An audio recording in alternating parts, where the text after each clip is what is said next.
आज 4 अप्रैल है। इलेक्शन के हवाले से आज फिर एक मरतबा अदल और इंसाफ का कत्ल हुआ। इस कॉन्स्टिट्यूशनल क्राइसिस को रोकने के लिए लार्जर बेंच बनाएं, सारा अदालत को बिठा दे, वो कल ही इलेक्शन ऐलान करे तो पाकिस्तान पीपल्स पार्टी तो तैयार है। दफन हो गई, इमरजेंसी दफन, नजरिया जरूरत दफन, साजिशें दफन, आइन जिंदाबाद।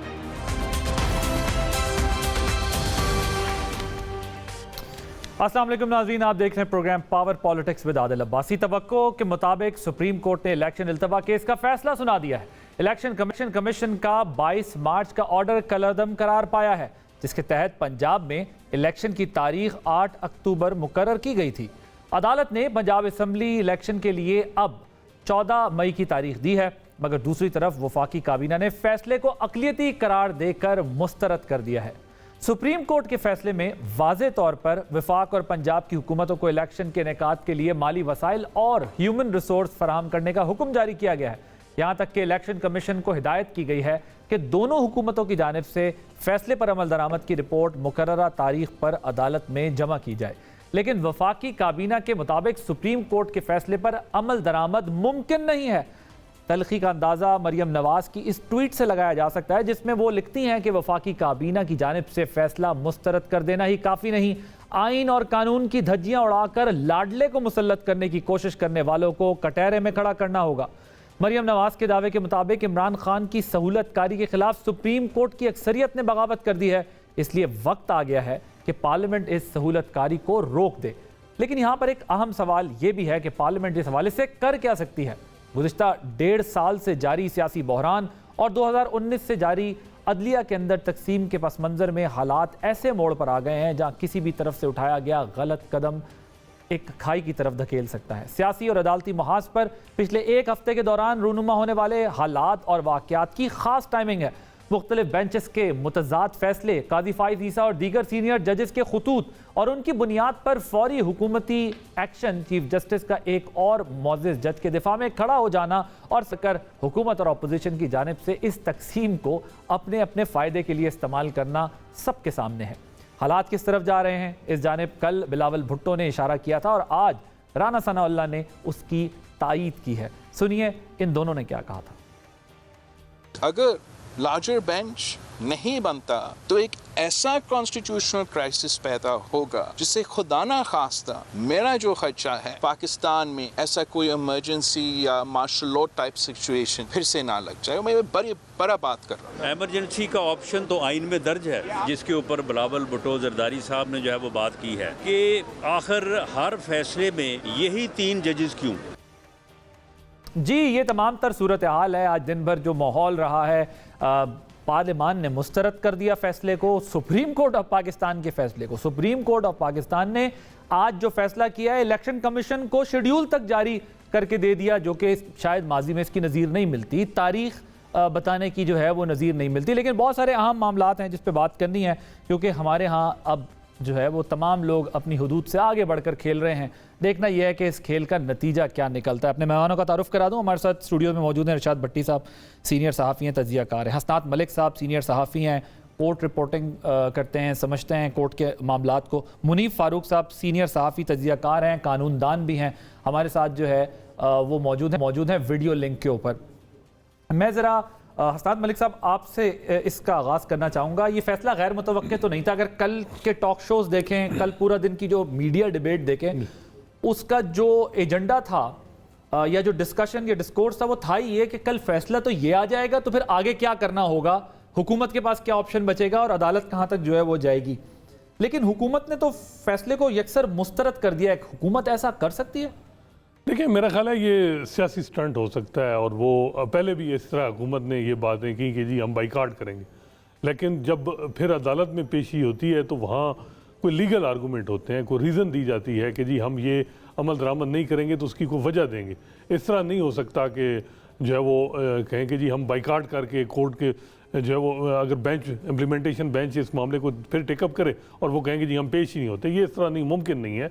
हुकूमत है, अटार्नी जनरल जो है वो और डिफेंस सेक्रेटरी पहले भी पेश हुई, और ये ऐसे मेरा ख्याल है ये सिर्फ जो है ये सियासी आप कहें कि एक स्टेटमेंट है। बट ये जो 10 अप्रैल की डेडलाइन फंड्स की फराहमी के लिए है और 17 अप्रैल की डेडलाइन सिक्योरिटी प्लान देने की इसमें है, ये बात हो सकती है कि वो इसको जो है वो डिले करेंगे और उसमें अपनी वो रीज़न बताएंगे कि हम क्यों नहीं दे सकते, हम फंड क्यों नहीं दे सकते, सिक्योरिटी क्यों नहीं प्रोवाइड हो सकती, उस पर मामला प्रोलॉन्ग हो सकता है। लेकिन हसनान साहब देखिए, इसमें मसला ये है ना कि अभी अपील का जो नया कानून है वो तो अभी उस पर सदर ने दस्तखत नहीं किए, 20-25 दिन अभी उस सारे प्रोसेस के अंदर रहते हैं ना जी। 14-15 दिन है, लेकिन जिस तरीके से ये आर्डर आया है टोटल 25 दिन होते हैं। जी, लेकिन ये आर्डर भी जज साहबान की, उनको मेरा ख्याल है उन्होंने भी चीज़ें ये मद्देनज़र थी, उनको ने भी ये जो अभी टाइम रखा है, टाइम लाइन जो दी है इम्प्लीमेंटेशन की, इसमें तो ऐसा लग रहा है कि उन्होंने 11 तारीख फिर इलेक्शन कमीशन ने फिर रिपोर्ट देनी है सुप्रीम कोर्ट को कि क्या उन्होंने उनको फंड दिए हैं। मगर फिर हम वही बैक टू स्क्वायर वन पे नहीं खड़े, फैसला तो अदालत ने पहले भी दिया था, उसके बाद इम्प्लीमेंटेशन के लिए अब हुआ। बिल्कुल, ये चीज़ आप ये नहीं कह सकते कि अब ये बिल्कुल इसी तरह होगा, ये मामला अभी भी चलेगा। और मेरा ख्याल है चीफ जस्टिस साहब को भी अंदाज़ा है, उनका भी ये है कि मैं अपने टेनोर में, जो उनकी टेनोर सितंबर में कंप्लीट होना है, उससे पहले जो है उनका भी अंदाज़ा है कि मैं इलेक्शन कराऊं। ये नहीं हो सकता जो इस तरह बातें होती हैं कि लंबा इलेक्शन होगा। बाकी इलेक्शन पे, इस फैसले पे कोई डाउट नहीं कि 90 दिन में इलेक्शन होने हैं। बाकी जो ड्यू प्रोसेस है मेरा ख्याल है वो इस केस में उस तरह फॉलो नहीं हुआ।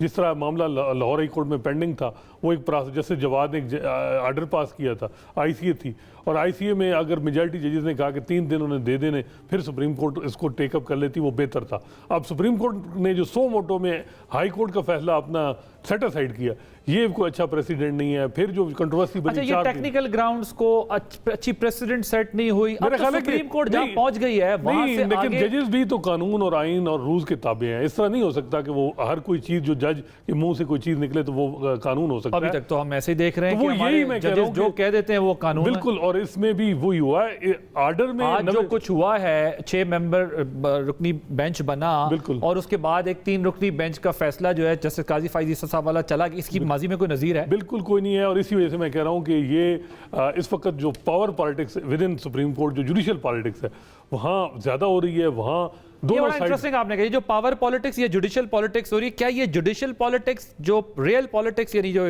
गवर्नेंस रिलेटेड मामलात होते हैं उसको इफेक्ट कर रही है, या वही मैटर्स जो हैं यानी कि पॉलिटिकल मैटर्स जो हैं वो जुडिशियल रिफ्ट की रीजन बने? दोनों इंटरलिंक हैं, दोनों इंटरलिंक हैं। और बट हु इनिशिएटेड फर्स्ट? देखिए, जो जुडिशियल पॉलिटिक्स है उसका आगाज तो जस्टिस काजी फाइसा केस के बाद हो गया था। सुप्रीम कोर्ट में 2 धड़े बड़े वाजे हैं, वहाँ जो है वो एक तकसीम अब ज्यादा ये बेसिकली 19 से हुआ या 17 से हुआ है? देखिए, 17 में तो शुरुआत थोड़ी बहुत हुई, लेकिन वो उस वक्त 2 जजेस थे जिनका इख्लाफ था साबिक चीफ जस्टिस साकिब निसार से। लेकिन ज्यादा जो मसाइल बने वो जो है वो जस्टिस काजी फाइसा केस के बाद बने। ठीक, मुनीफ फारूक साहब, मैं कानूनी राय भी लूँ, फिर जरा पॉलिटिकल आपसे दोनों राय आपसे ले लें, क्योंकि आप कानून को भी समझते हैं और सियासत को भी समझते हैं। दोनों राय आपसे, मैं आज शाम में सुन रहा था आपको, आपकी मैंने दोनों राय। मैं चाहता था कि मुनीफ भाई से शुरू, फिर ताकि आप मुनीफ साहब जरा ये बताइएगा कि अब देखिए, मैं इससे जरा आगे की बात आपसे समझना चाहता हूं। हमने पिछली बातें की हुई हैं, और अब आगे हुकूमत के पास क्या रास्ता है? क्या कंटेम्प्ट लगवानी है वजीर आजम ने या कैबिनेट ने, या फिर डिलेइंग टैक्टिक्स अडॉप्ट करनी है? क्या हम बैक टू स्क्वायर वन पे वहीं आके खड़े हो गए, फिर तारीखें दी जाएंगी, या अब कुछ ज्यादा जल्दी होगा जो कुछ भी होना? बहुत शुक्रिया। देखिए, इसमें बुनियादी बात है, अगर आप जो आज का ऑर्डर है उसको अगर पढ़िए तो उसमें 2-3 चीजें बड़ी क्लियर है। एक ये कि इस बात का अंदाजा तो उसी वक्त हो जाएगा जब 11 अप्रैल का दिन आएगा कि क्या वफाकी हुकूमत ने जो फंड्स हैं 21 अरब रुपए के, वो जारी किए हैं इलेक्शन कमीशन ऑफ पाकिस्तान को या नहीं। क्योंकि इलेक्शन कमीशन ऑफ पाकिस्तान, मैं हमेशा से कहता आया हूं कि वो एक आईनी इदारा है, लेकिन उसकी अपनी कोई एग्जीक्यूटिव फोर्स नहीं है। वो हैवीली डिपेंडेंट है वफाक के ऊपर, फंड्स के हवाले से, दीगर मुख्तलिफ महकमों के ऊपर, पर्सनल के हवाले से।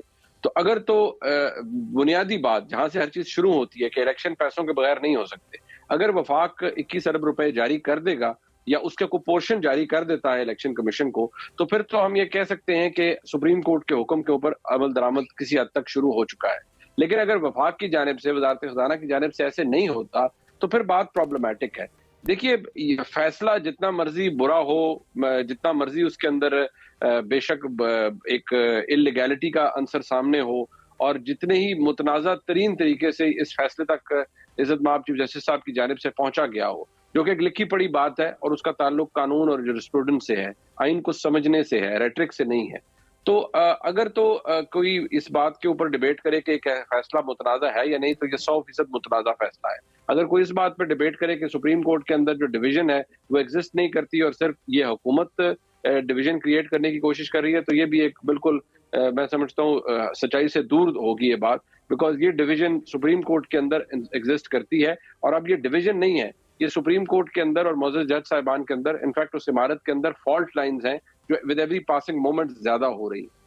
फैसले के खिलाफ आप इस वक्त के कानून के मुताबिक सिर्फ एक कानूनी ऑप्शन है, वो remove those fault lines in near future. नहीं, I don't think so, because the daggers are drawn. Chief justice की हुई ऑनरेबल जजेस के साथ वो उसका कोई मतलब you don't see any solution of that meeting? मतलब बात ये है, had there been a solution, things would have been different, things would have turned out in a different way, लेकिन ऐसा हुआ नहीं है। इशू यहाँ पर ये है कि जो चीफ जस्टिस साहब की जानिब से जो ये फैसला आज किया गया है, तासुर तो पहले मौजूद था कि हम ख्याल बेंचेस के सामने या हम ख्याल बेंच एग्जिस्ट करता है। बाय द वे, हम ख्याल बेंच इफ्तिखार चौधरी साहब के दौर से ज्यादा शुरू हुआ, जब खिलजी आरिफ हुसैन साहब, जवाद ख्वाजा साहब और इफ्तिखार चौधरी साहब बैठ के इस तरह के फैसले किया करते थे और इस तरह के मामला देखा करते थे।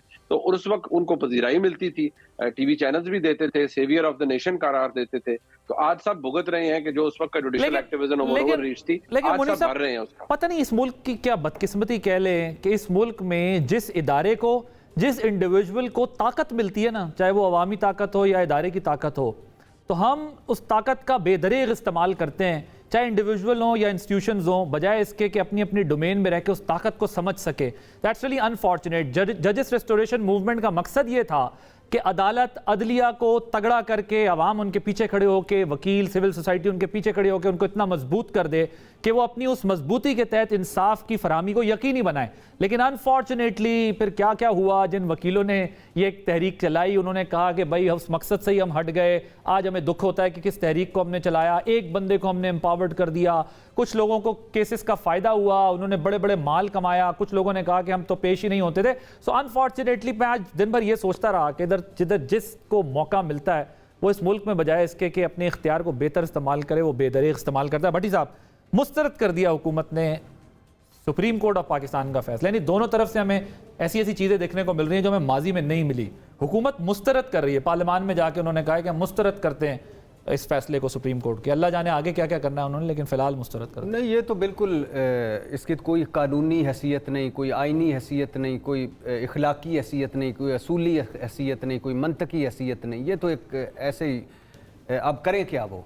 ज़ाहिर है यहाँ तक जब मामला पहुँचा है तो इस वजह से पहुँचा है ना कि वो इलेक्शन से भाग रहे हैं। तो अब जाके काबीना में बैठ के कहते कि 3 रुकनी जज साहबान का फैसला का आइन की बालादस्ती है, जस्टिस मुनीर दफन हो गया, नजरिया ज़रूरत दफन हो गया, चीफ जस्टिस और उमर अता बंदयाल साहब, मुनीब अख्तर साहब, जस्टिस जालिल हसन साहब, आपको सलाम, आपने एक इलेक्शन का राह हमवार कर दिया। ये कहते, ये तो भाग रहे हैं इस बात से और ये नहीं करेंगे।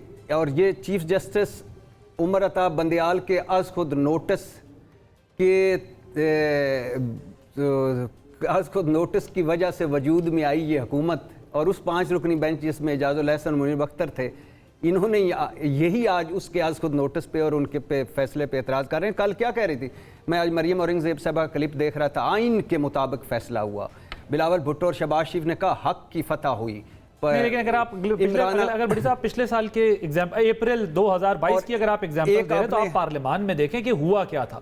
आर्टिकल 5 लगी थी, उस हिसाब से तो आपकी पूरी की पूरी पार्लियामेंट गद्दार साबित होती थी कि वो एक अमेरिकी साजिश के अंदर इन्वॉल्व थी। सुप्रीम नहीं, आपने कहा ना कि पिछले साल सब उसके डंके बजा रहे थे। मैं उस एतबार से कह रहा हूँ कि वो ऐसा फैसला नहीं था कि सुप्रीम कोर्ट उससे रूगर्दानी करती। आप दूसरा मौजू छेड़ रहे हैं। मैं तो सिर्फ ये कह रहा हूँ कि यही चीफ जस्टिस उमर अता बंदयाल थे जिन्होंने रात को अदालतें कुल नियाज को नोटिस लिया। यही जस्टिस इजाजुल हसन से, यही जस्टिस मुनीब अख्तर थे, ये सब करते ना सर, जिन्होंने, यही चीफ इलेक्शन कमिश्नर थे जिनकी तारीफें की जाती थी, यही इफ्तिखार चौधरी थे जिनके लिए लोग तहरीकें चलाते थे, यही जजेस थे, यही जर्नैल थे, यही ब्यूरोक्रेट्स थे जिनके नारे लगाते जैसे खिलाफ होते तो खिलाफ होते। तो ये कल्चर है ना हमारा। यही 5 रुकनी बेंच था और इसी 5 रुकनी बेंच की वजह से ये वजूद में आया और इसी आज को नोटिस। अच्छा, आपने कहा कि माजी में नज़ीर नहीं मिलती इस चीज़ की। ये जो कुछ भी हो रहा है, दो असम्बलियों का तोड़ देना, माजी में 75 साल में कोई नज़ीर नहीं मिलती इस तरह। और फिर उसके बाद हुक्मरान इत्तेहाद, गवर्नर्स और इलेक्शन कमीशन का पहले सियासी बहरान पैदा करना, फिर आइनी बहरान पैदा करना, फिर अदालती बहरान पैदा करना, कोई नज़ीर नहीं मिलती। Lahore high court, Peshawar high court में मामला चले जाना, कोई नज़ीर नहीं मिलती। चीफ जस्टिस का खुद नोटिस लेना, कोई नज़ीर नहीं मिलती इस तरह। और 9 रुकनी बेंच का, फिर उसके बाद 7 रुकनी, फिर उसके बाद 5 रुकनी, कोई नज़ीर नहीं मिलती। फिर उसके बाद चीफ इलेक्शन कमीशन का शेड्यूल तक देकर पंजाब में, जो पहले हमें बताता रहा कि मेरा आइन की रूह से मैं नहीं तारीख दे सकता, फिर तारीख भी दे दी 8 अक्टूबर की और ये शेड्यूल मुअत्तल कर दिया, कोई नज़ीर नहीं मिलती। फिर 5 रुकनी बेंच, उसमें 4 रुकनी बेंच, उसमें 3 रुकनी बेंच, कोई नज़ीर नहीं मिलती। जस्टिस फाइज ईसा, मसला अभी पॉइंट क्या है सर, आप यही कहना चाह रहे हैं जो हम कह रहे हैं कि बहुत सारे ऐसे मामलात हो रहे हैं जिसकी कोई नज़ीर नहीं मिलती? नहीं, मैं वो नहीं कहना चाह रहा। अच्छा, दूसरी बात यह है कि फॉर एग्जांपल फाइज ईसा साहब के बेंच का फैसला, कोई नज़ीर नहीं। एक दिन में फुर्तियों भरी आज खुद नोटिस का इख्तियार ख़त्म करने की कोई नज़ीर नहीं मिलती, और आज काबीना में रद्द कर दिया सुप्रीम कोर्ट को, कोई नज़ीर नहीं मिलती। और एक अदालत को मतलूब और मफरूर मुजरम कह रहा है कि इन 3 जजेस के खिलाफ, सुप्रीम कोर्ट के जज से उनके रेफरेंस दायर करो, कोई नज़ीर नहीं मिलती। अब इशू सिर्फ ये है बुनियादी तौर पे, मैं ये कहता हूं कि मामला यहां तक पहुंचा क्यों। हो सकता है मुनीब भाई जो बात कह रहे हो बिल्कुल ठीक हो, असनाद साहब भी ठीक कह रहे हो, आप भी ठीक कह रहे हो। यहां तक बात पहुंची क्यों? जब आइन में है कि 90 दिन के अंदर इंतखाबात होने, अगर मुल्क इंतखाबात की तरफ चला जाता तो आज यहां तक बात पहुंचती।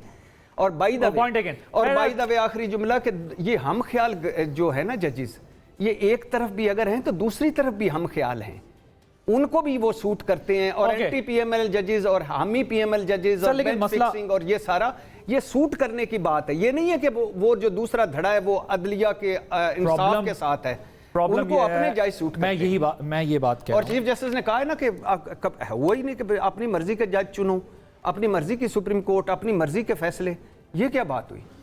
हसन साहब, एक ये जो ज़ाहिर टेक्निकल बहस से निकल कर हम बात करते हैं ना, अभी ये जो मुस्तरद कह रहे हैं, ये क्या कह रहे हैं बेसिकली आपके ख्याल में? क्या कर सकते हैं अब? इनके पास क्या ऑप्शन है हुकूमत के पास? देखिए, मेरा ख्याल है ये नैरेटिव बिल्डिंग होगी, और नून लीग का अंदाज़ा भी ये लग रहा है कि वो अगला इलेक्शन में कोई उनको इश्यूज़ नहीं मिल रहा, और वो चाह रहे हैं कि यही अदलिया पे, जिस तरह नवाज शरीफ साहब ने पहले भी क्यों निकाला की तहरीक चलाई, अब भी उनकी नैरेटिव यही होगी।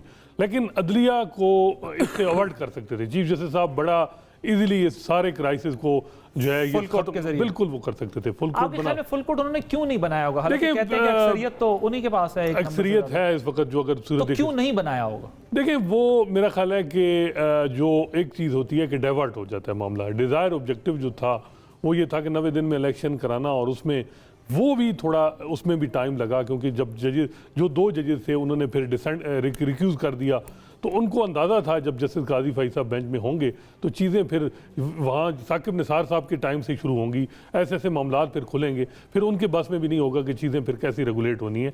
उन्होंने इस चीज़ का अंदाज़ा बिल्कुल, उनको ये था कि सिंपल सवाल है कि इलेक्शन कराने हैं 90 दिन में, तो उन्होंने इस चीज़ को किया है। लेकिन उसका ये हो गया कि वो मज़ीद चीज़ें कंट्रोवर्शियल हो गई हैं।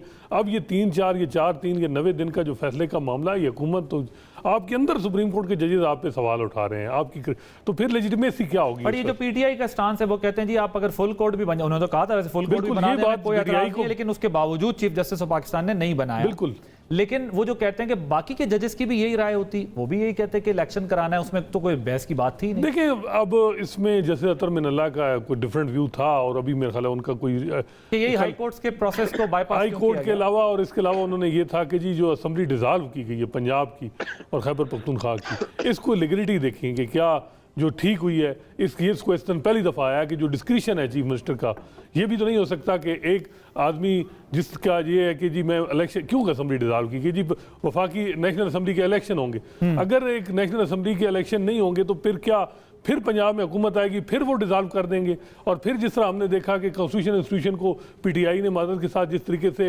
इनफेक्टिव किया है, अब 155 MNAs आपने नेशनल असेंबली से निकाले हैं। अब इसी तरह बाई इलेक्शन आपने जीते हैं, लेकिन आपने कोई MNA आपका वोट नहीं लिया। तो ये मैसेज क्या है? इसमें अदालत को भी देखना चाहिए, जो आपके पास पिटिशनर आ रहा है उसका लोकस स्टैंडाई देखें, उसकी मेलाफाइड इंटेंशन देखें, क्या इंटेंशन क्या है। जो उसको रिलीफ आप दे रहे हैं डिसोल्यूशन की, जी असेंबली डिसॉल्व जो है चीफ मिनिस्टर का इख्तियार है, वो अब बिल्कुल ठीक है जी इलेक्शन हो, लेकिन जो उसकी डिसोल्यूशन है वो क्यों हुई है उस पे ये तो नहीं है कि अब कल इलेक्शन होगा तो हर महीने बाद फिर इमरान खान साहब असेंबली डिसॉल्व कर देंगे। नहीं, लेकिन वो ऐसा बार बार क्यों करेंगे? तो जिस तरह बाई इलेक्शन में उन्होंने किया, बाई इलेक्शन में तो वो ये बताना चाहते थे ना, मैं बहुत पॉपुलर हूँ, मैं देखें आवाम मुझे ही जिताना चाहती है, चाहिए जितना भी। देखें एक उनका नैरेटिव क्यों, देखिए ना यही बात है कि अगर एक सियासी जमात की पॉलिटिकल स्ट्रेटजी है तो उसमें अदालतों को क्या अपना प्लेटफॉर्म देना चाहिए? मेरा ख्याल है नहीं देना चाहिए। लेकिन ये काम तो बहुत पहले से हो रहा है ना और सर, ये कई सालों से काम चल रहा है ना, बिल्कुल तो कई सालों पहले जो है सुप्रीम कोर्ट को इफ्तिखार मोहम्मद चौधरी के दौर में नून लीग करना चाहिए था। बिल्कुल इफ्तिखार मोहम्मद चौधरी, लेकिन now they are stuck up, badly stuck up. बिल्कुल इफ्तिखार मोहम्मद चौधरी के दौर में नून लीग ने इसी तरह अदालतों को इस्तेमाल किया पीपल्स पार्टी के खिलाफ। अब वही हो रहा है जो कुछ भी हो रहा है। अदालतों को मेरा ख्याल है जुडिशियल। मुनीब फारूक साहब जरा अपना सियासी तज्जिया भी दीजिएगा या मैं ब्रेक ले लूं जी। लेकिन एक मुझे बताएं, मुनीब भी बताएंगे आप भाई मुनीब भाई, यानी क्या ये अदालत जब आप मामला अपना हल नहीं करते, आइन के मुताबिक नहीं करते चलते, आइन वायलेट हो रहा होता है, जब एक पार्टी सड़कों पे होती है तो क्या करे अदालत? गंद उठा मेरे ख्याल में उनके पास 2/3 मेजॉरिटी थी केपी की। ये एक बड़ा जेन्युइन सवाल है कि आप असेंबली छोड़ के जा रहे हैं, ठीक है, अब एक यह तो होता है कोई दुश्वारी होती है। नहीं ये तो आप अब देखें उसके बाद ये चीज भी एक बड़ी साहब बेसिकली ये बात कर रहे हैं जो कि मैं इसका कि वो गलत टूटी होगी, नहीं होना चाहिए, मैं खुद इस फेवर में रहा हूं और ये बोलता रहा हूं, हम सब कहते रहे जो भी कि इलेक्शन वक्त पे होने चाहिए, 90 डेज में होने चाहिए। इलेक्शन के लिए सबने ही फाइट किया ना, मगर वो बेसिकली मैं भट्टी साहब का सवाल आपको क्लियर कर दूं। बेसिकली वो ये कहना चाह रहे हैं जब आप लड़ मर जाएंगे सड़कों पे पॉलिटिशियंस, और कभी उनका मसला एस्टेब्लिशमेंट हल करेगी और कभी जुडिशरी करेगी, और उन्हें आदत भी पड़ जाएगी कभी एस्टेब्लिशमेंट से अपना मसला हल कराएं, कभी जुडिशरी से करवाएं, तो फिर जुडिशरी एस्टेब्लिशमेंट क्या करे? अगर ये कोर्ट इंटरवीन ना होती, मे भी इसका पॉलिटिकल सोल्यूशन होता, इमरान खान मेरा ख्याल है हो जाता। नहीं, हर मामला जब देखिए ये जब आप हर मामले में सुप्रीम कोर्ट इन्वॉल्व होगी तो फिर ये होगा कि उसमें कंट्रोवर्शियल होगी। सर ये अगर ये बात ठीक है। मुनीब साहब ब्रेक। अच्छा सर, जिस दिन कासिम सूरी ने गैर आईनी रूलिंग दी थी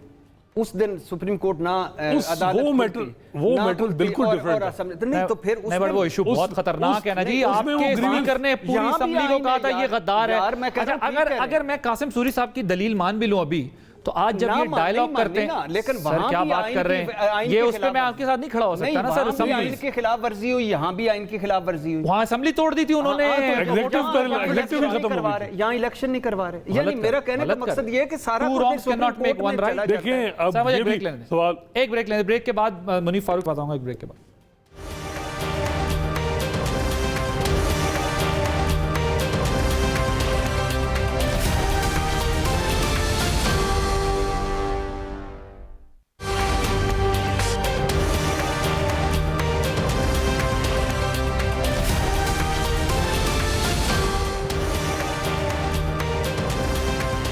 वेलकम बैक। मुनीब साहब ये बताइएगा, आप जरा कानूनी बहस से निकल के जो मरियम नवाज साहिबा बात कर रही हैं, इससे पता ये चलता है कि अब मामला इतना आसान नहीं रहा। जब हम बात करते हैं, हो सकता है टेक्निकल और लीगल बातें करें तो जी प्राइम मिनिस्टर पे कंटेम्प्ट लग सकती है, हो सकता है, लेकिन वो कह रही है लड़ना है अब, और एक तरफ हुकूमत मुस्तरद कर रही है। इसका मतलब समझाइएगा, इस मुस्तरद से क्या मुराद है? क्या ये सिर्फ जिस तरह हसनाद साहब बात कर रहे हैं कि सिर्फ ये पॉलिटिकल स्टंट है कि हम ये करते हैं और ये, लेकिन चलेंगे उसी तरीके से फॉलो करेंगे? दूसरा जो मरियम साहिबा कह रही है, ये लग रहा है लड़ाई, ये लड़ाई पॉलिटिकल एनालिसिस भी मुझे अपने दीजिएगा कि ये लड़ाई किस तरफ ले जा रही है, ये क्या इशारा है?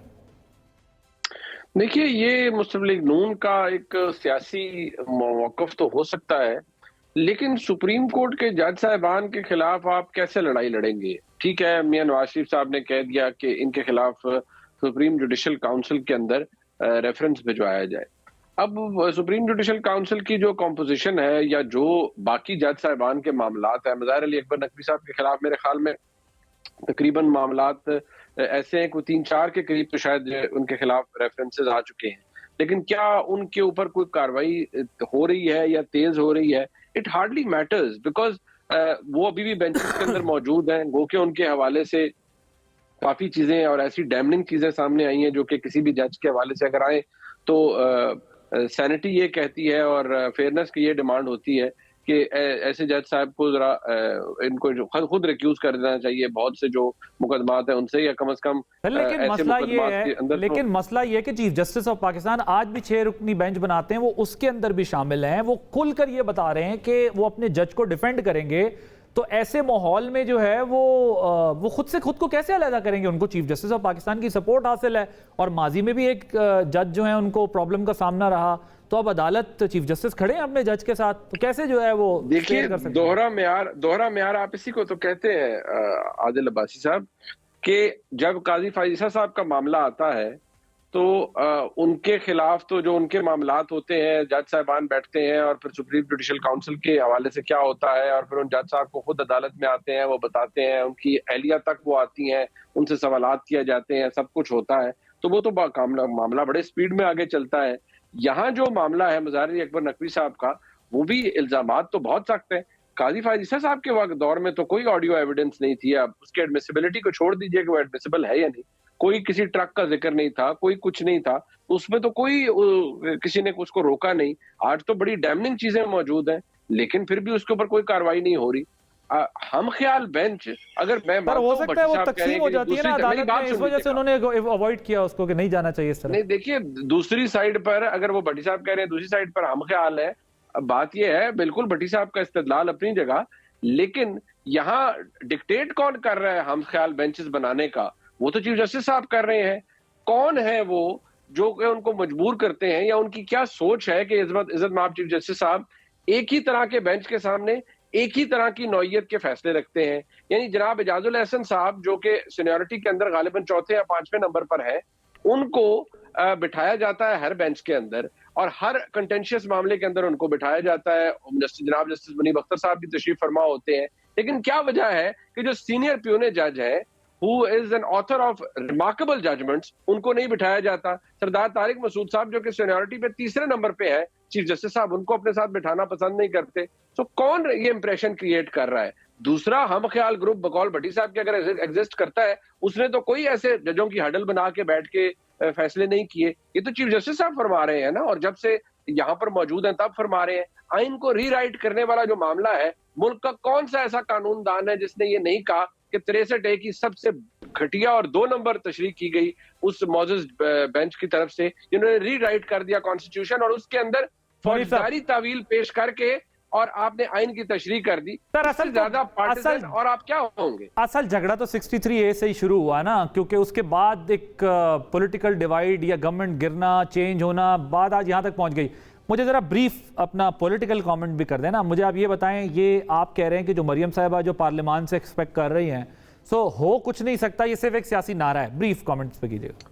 नहीं, मेरा नहीं। देखिए पार्लियामान क्या कर सकता है, क्या इंडाइटमेंट करेगा पार्लियामान? ठीक है, वहां तो चले एक लिहाज से आर्टिकल जो है मौजूद है, आर्टिकल 38 गालिबन, वो ये भी है कि जजेस के कॉन्डक्ट के ऊपर आप बात नहीं करेंगे। चले, अगर आप बात कर भी लें, उसका डिसरिगार्ड भी कर दें उस आईनी प्रोविजन का, आप क्या गुफ्तगू करेंगे? चीफ जस्टिस साहब से सवाल तो कल पूछ लिए वजीर आजम साहब ने, मजीद बातें कर लेंगे, करारदाद ले आएंगे, तहरीक ले आएंगे, तो पल्ले कुछ नहीं है फिर गवर्नमेंट के इस मसले से निपटने के लिए? नहीं, देखिए पल्ले तो किसी सियासी हुकूमत के, आप सुप्रीम कोर्ट के अंदर जो जज साहबान है, हमें हिस्ट्री देखने की जरूरत है। आदिल अब्बासी साहब, ये बात मैं रिकॉर्ड के ऊपर कर रहा हूं, जब आइन बना था ना 1973 के अंदर ये वाला, सबसे पहली तकलीफ किसको हुई थी? अदलिया को हुई थी। क्यों? उस वक्त के आइन के खालिक जुल्फकार अली भुट्टो ने यह कहा कि पार्लियामेंट्री ओवरसाइट रखें जजेस के ऊपर। सबसे बड़ी तकलीफ किसको हुई? अदलिया को हुई। फिर जब जुडिशियल अपॉइंटमेंट्स की बारी आई 18वीं तरमीम में, सबसे बड़ी तकलीफ किसको हुई? अदलिया को हुई। 19वीं इफ्तिखार चौधरी साहब ने जो है वो डरा दिया था उस वक्त।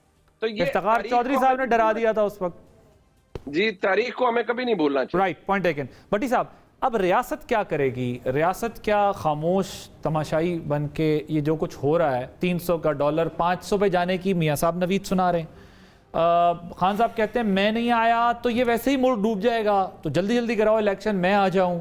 अदालत कहती है इलेक्शन कराओ, हुकूमत कहती है मुस्तरद करते हैं, कंटेम्प्ट तक भी चले जाएंगे, जो बज़ाहिर लग रहा है कि जितनी कंटेम्प्ट लगानी है लगा ले, बज़ाहिर जो लग रहा है अपेरेंटली।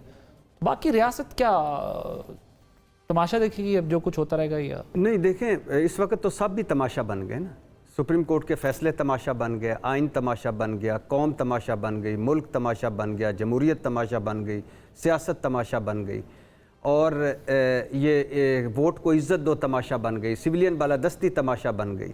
अब मुझे बताइए कि ये जो इमरजेंसी का निफाज ऑप्शन बिलावल साहब और राना साहब कह रहे हैं, ये किस तरफ इशारा कर रहे मैं हैं? माशाल्लाह ये 26 नुकात पीडीएम के और बिलावल भुट्टो तकरीरों वाले के, यानी हमें इन्होंने भाषण दे दे के जमहूरियत के लूली लंगड़ी जमहूरियत चंगी होती है और ये अब लूली लंगड़ी से ज़्यादा ख़राब हो गई हो सिचुएशन, लेट ही गई हो। लूली लंगड़ी जमहूरियत चंगी होती है, अगर सालन ना भी हो तो इस रोटी बड़ी मज़ेदार होती है, उससे रोटी खानी चाहिए लूली लंगड़ी जमहूरियत से। और हमें दे दे के तो आज जब अपने पे बात आई है तो आज वो कह रहे हैं इमरजेंसी भी लग सकता है, मार्शल लॉ भी लग सकता है। यार लग जाए ना, ताकि तुम लोगों से तो कार्टूनों से जान छूटे। मार्शल लॉ के फेवर में? हाँ लगे यार, लगे। और क्या करना चाहते हो इस मुल्क के साथ? आप चाहते हैं मुल्क में मार्शल लॉ लगे? ओ भाई क्यों इतने तेरे खड़े हो गए? मेरी राय है, कोई बैठ जा सीट से, भाग ना जाना। चाहते हैं मार्शल लॉ लगे? भाग ना जाना प्लीज। नहीं, मैं तो इधर ही खड़ा हूं, मैंने किधर भागना? बैठे रहना, लग जाए भाई। नहीं बल्कि बिलावल भुट्टो ने जब इतनी नवीद दूर की सुनाई है तो उससे उसको पूछे ना कि उसने क्यों सुनाई है कि भाई इमरजेंसी भी लग सकती है, मार्शल लॉ भी लग सकता है। और कुछ ऐसा लगे कि हम ये आटे की लाइनों से लगे हुए लोग, ये बेनजीर इनकम स्पोर्ट्स प्रोग्राम में लगे हुए बिलावल भुट्टो ने सुप्रीम कोर्ट का फुल कोर्ट बनाने की यार भाई, अगर वो बन जाए तो मान लेंगे। मौजें लगी है सुप्रीम कोर्ट का फुल बेंच बनाओ तो फलाना बनाओ। भाई तो ये यहाँ तक, मैं फिर वही कह रहा हूँ कि बात यहाँ तक पहुंचाई क्यों कि फुल कोर्ट पे आए? भाई पहले इलेक्शन कराओ, 90 दिन में लिखा इलेक्शन कर, 2 असेंबलियां तोड़ी। आप कल तक नहीं कहते थे असेंबलियां तोड़ो, हम इलेक्शन करवा देंगे, गारंटी देते हैं। आज करवाओ ना। अब नवाज शरीफ साहब इस वक्त तक मफरूर भी हैं, मुजरम भी हैं। कल भी तड़ियां लगा रहे थे और पैमरा, आइन, कानून, इखलाकियात सब सोए हुए हैं। इमरान खान पर पाबंदी लगनी चाहिए, इन पे नहीं लगी। ये रियासती इदारे के खिलाफ नहीं उकसा रहा कि रेफरेंस दायर करो।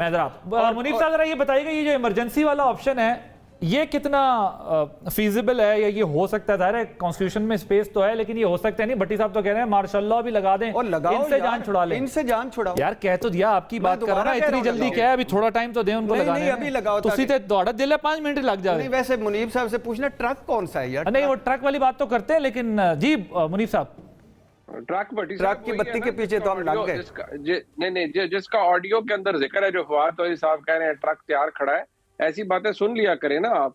नहीं सुनते अच्छा, तो पिंडी में जाके सुन लिया वो मैंने सुनी है, लेकिन वो ट्रक है कौन सा जिसकी बत्ती के पीछे हम लगे हुए हैं कि जिसकी बत्ती के पीछे फवाद साहब लगे हुए हैं? नहीं भट्टी साहब, वो रंगीन ट्रक होगा, वो रंगीन ट्रक होगा। अब इससे ज्यादा आपने क्या बात करनी है? आदिल अब्बासी का प्रोग्राम बंद कराना है आपने, खुदा ना खास्ता। देखिए बात ये है कि यानी ग्रीन होगा रंगीन नहीं, ग्रीन नहीं होगा रंगीन होगा, आप कह रहे हैं? हाँ, पता नहीं उसमें ट्रक आर्ट होगा या नहीं होगा, ये तो आप भट्टी साहब बता सकते हैं कि उस पे क्या ड्राइवर कौन है ट्रक का? नहीं, भट्टी साहब वही जो लेकर आए हैं वहां पर। जी इमरजेंसी का बताइएगा मुनीफ साहब। अच्छा देखिए, बात ये क्या बात कर रहे हैं दोनों? नहीं, मैं सिर्फ इतना कहूंगा, जो इमरजेंसी की बात है वो आइन के अंदर मौजूद तो है प्रोविजन, लेकिन अगर आप उसकी लैंग्वेज पढ़े वो तो मेरा नहीं ख्याल, वो कहना आसान है। एक तो जारी बात है उसके अंदर प्रेसिडेंट के ऑफिस का एक किरदार है, और मेरे ख्याल में उसके अंदर जो प्रेसिडेंट का इख्तियार है वो डिस्टिंक्टिव है। वो ऐसा नहीं है कि बस जैसे पहले रबर स्टैम्प या आम मामलात में होता है, वो ऐसा मेरे ख्याल में उसके अंदर पार्लियामान के दोनों हाउसेस भी इन्वॉल्व होंगे, जॉइंट सेशन भी हो सकता है।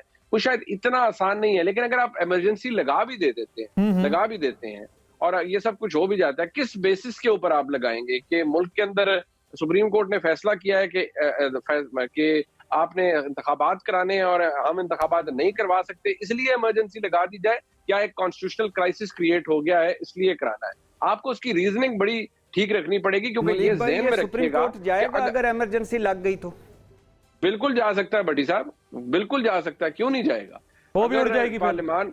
मैंने आपको बताया ना कि ये नहीं हो सकता कि आप कोई काम करें और वो सुप्रीम कोर्ट में ना जाए, पार्लियामान के अंदर इसको लाना पड़ेगा। और जो प्रोक्लेमेशन ऑफ इमरजेंसी है वो प्रेसिडेंट के ऑफिस से शुरू होती है।